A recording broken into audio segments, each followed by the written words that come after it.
Okay, so said I'd make a few videos this week of vegetable gardening.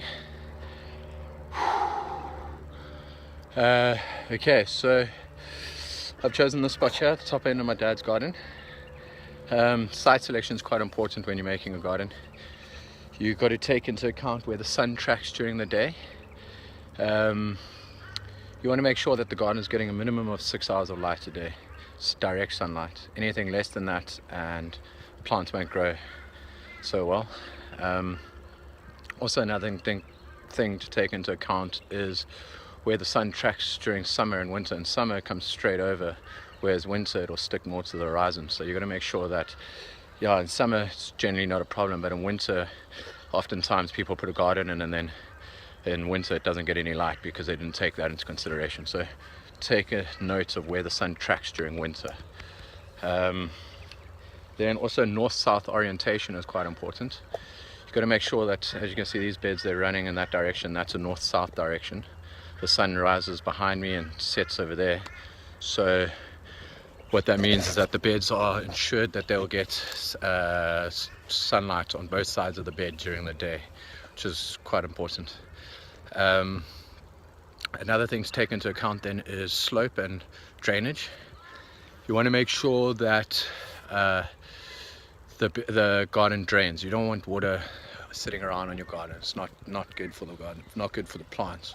So make sure that water drains freely. If you've got a flat spot, it's all right. You just got to dig a hole and fill it up with water and see how long it takes to drain for that hole to empty. If it takes longer than 15 minutes, generally you might have a bit of a problem with drainage. Here luckily I'm on a slight slope of like maybe 2-3 degrees, which is great. That ensures that water will flow off it. Another thing to take into account are big trees all around. I've got a few big trees, but luckily they provide dapple light, which is alright, and the sun tracks over the garden during the day. So in the morning they'll get a bit of shade, but in the afternoon they'll get optimal right amount of light. And then also those trees, unlike these ones behind me here, they will give good wind protection because wind's quite a killer of young plants. And then what else? Yeah, make sure you got no drainage pipes or electrical lines running anywhere. You don't want to stick a fork into electrical line, not lacquer. And then yeah, tools you'll need.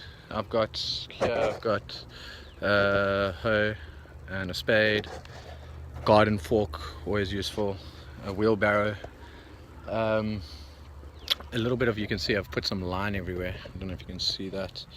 Yeah, there it is there. Just to sort of mark the garden so I don't do any excessive digging around where I'm not going to use. And for now I'm just clearing grass. You can sheet mulch over it, which means just put a thick layer of mulch, grass, wood chips or whatever to smother the grass, but you know, I've had hit and miss with that, so I'm just going to remove all the grass and then start from scratch. And yeah, well, what else have I got to do next? I don't know, but I will post another video when the grass is all removed. Next thing to go in after that is compost and a little bit more digging just to loosen soil. Then maybe some irrigation and fencing, and that should be it. And then planting, and then we got a garden. Woo!